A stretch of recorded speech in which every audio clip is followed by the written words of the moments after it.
दोस्तों नमस्कार। आज हम आपको हलषष्ठी त्योहार के बारे में बताएंगे, इसे क्यों और कैसे मनाया जाता है, इसलिए वीडियो को पूरा अंत तक जरूर देखें। भारत देश में यह त्योहार बहुत ही धूमधाम से खासकर महिलाओं द्वारा मनाया जाता है। इस त्योहार को महिलाएं अपने पुत्र यानी कि अपने संतान की लंबी उम्र के लिए इसे व्रत के रूप में मनाती हैं। हलषष्ठी को खम्मचट भी कहा जाता है। हलषष्ठी यानी खम्मचट त्योहार कब और कैसे मनाया जाता है, आइए जानते हैं इसके पीछे का रहस्य। हलषष्ठी पर्व प्रतिवर्ष भादो महीना के कृष्ण पक्ष के षष्ठी तिथि को कृष्ण जन्माष्टमी के ठीक 2 दिन पहले मनाया जाता है। इस पर्व को मनाने के पीछे मान्यता है कि इस दिन भगवान कृष्ण के बड़े भाई बलराम का जन्म हुआ था। इस पर्व को बलराम के जन्म दिवस के रूप में मनाया जाता है।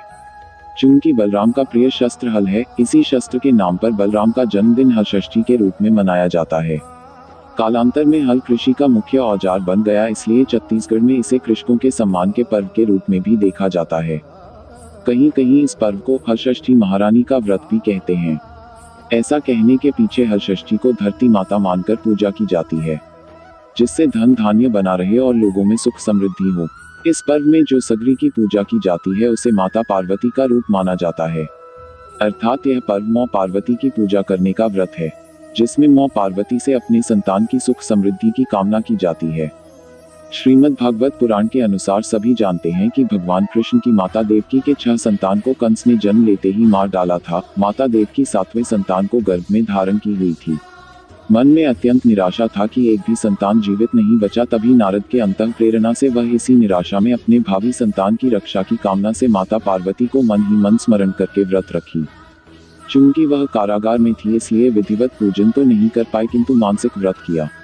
इसी कारण ईश्वरी प्रेरणा से देवकी का गर्भ रोहिणी के गर्भ स्थानांतरित हो गया और वही बलराम के रूप में जन्म लिया।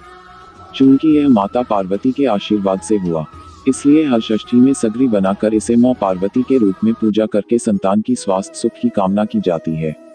चूंकि यह बलराम का जन्मदिन भी है, इसलिए उनके जन्मदिन के रूप में इस पर्व को मनाया जाता है। हलषष्ठी पर्व मनाने की परंपरा अथवा पूजा विधि। हलषष्ठी व्रत धारण करने वाली महिलाएं इस दिन 2 चीजों से परहेज करती हैं। एक, हल चले हुए जमीन पर चलना और हल से उत्पन्न अन्न को खाना, तथा दूसरा, गाय के दूध और इस दूध से बनी किसी भी चीज को खाना। महिलाएं ही अपने पुत्र के लंबी उम्र के लिए यह व्रत रखती है। यह व्रत निर्जला रखती है। हलषष्ठी हलछठ त्योहार के दिन महिलाएं सुबह में उठती है और महुआ के दातुन से मुंह धोती है। दिन भर कुछ नहीं खाती है, ना ही कुछ पीती है, यानी जो महिला यह व्रत रखती है वह महिला निर्जला रहती है। नहाकर अच्छा सा कोई वस्त्र पहनती है और शाम को पूजन करने के लिए अच्छे से जगह पर आटा से चौक बनाया जाता है और झरबेरी, पलाश की टहनी, कंस की डाल को बांध दिया जाता है। इस त्योहार में 6 प्रकार के अनाज लगता है, जैसे गेहूं, चना, धान, जौ, अरहर, मक्का, मूंग। महुआ इकट्ठा करके सुहाग के सभी सामान रखा जाता है। जिस खेत में बुवाई न हुई हो, हल न चलाया गया हो, उस खेत में से धान का चावल चाहिए होता है। भैंस के दूध, दही, खोआ से पूजन किया जाता है। हलछठ देवी की फोटो या कैलेंडर रखकर या गणेश गौरी की मूर्ति बनाकर हलषष्ठी देवी की पूजन की जाती है। भोजन प्रसाद के रूप ऐसे अन्न का उपयोग करते हैं जो ऐसे स्थान पर उगे हो जहाँ हल नहीं चलाया गया है।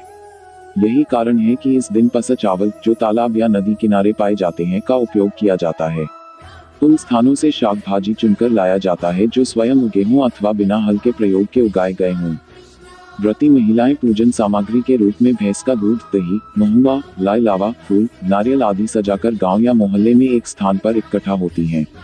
वहाँ पर लगभग 2.25 हाथ लंबा चौड़ा और लगभग 1.25 हाथ गहराई का गड्ढा बनाया जाता है। इसे सगरी कहते हैं। इस सगरी के किनारों को कुश काशी से सजाया जाता है। फिर इसमें जल भरकर इसमें गंगाजल, भैंस का दूध, भैंस का दही, मधुरस आदि मिला देते हैं।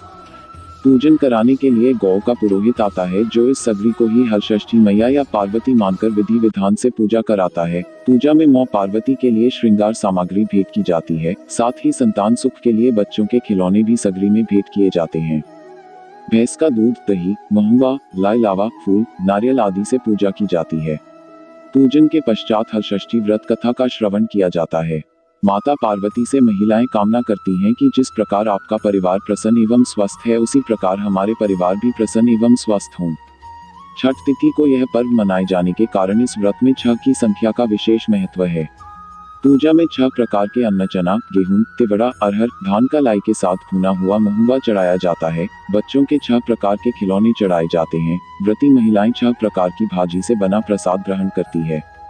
हलषष्ठी व्रत कथा में 6 अध्याय सुने जाते हैं। पूजन करने के बाद अपने बच्चों को मां पार्वती का आशीर्वाद देने के लिए छोटे छोटे नए कपड़ों के टुकड़े को सगरी के जल से भिगाकर रख लिया जाता है। इसी कपड़े के टुकड़े को घर जाकर बेटे के दाई पृष्ठ भुजा पर एवं बेटी के बाई पृष्ठ भुजा पर 7 बार स्पर्श कराते हैं। इसे स्थानीय भाषा में पोता मारना कहते हैं। हलषष्ठी पर्व का महत्व। भारतीय आस्था एवं मान्यता के अनुसार हलषष्ठी का व्रत करने से अति उत्तम फल मिलता है। इस व्रत को करने से उत्तम संतान की प्राप्ति होती है। संतान स्वस्थ व संपन्न रहती है। इसके अतिरिक्त सभी प्रकार के रोग शोक दूर होते हैं और सुख संपत्ति की प्राप्ति होती है। हलषष्ठी का पर्व हमारे भारतीय संस्कृति का एक अनमोल धरोहर है जो मातृशक्ति के ममत्व अक्षुण्ण बनाए हुए है। यह पर्व समाज को मां के महत्व को समझाने में अहम है। यह पर्व एक मां का संतान के प्रति त्याग और समर्पण को प्रदर्शित करता है। बच्चे अपनी मां के इस तपस्या को ध्यान में रखें और अपनी माता की सेवा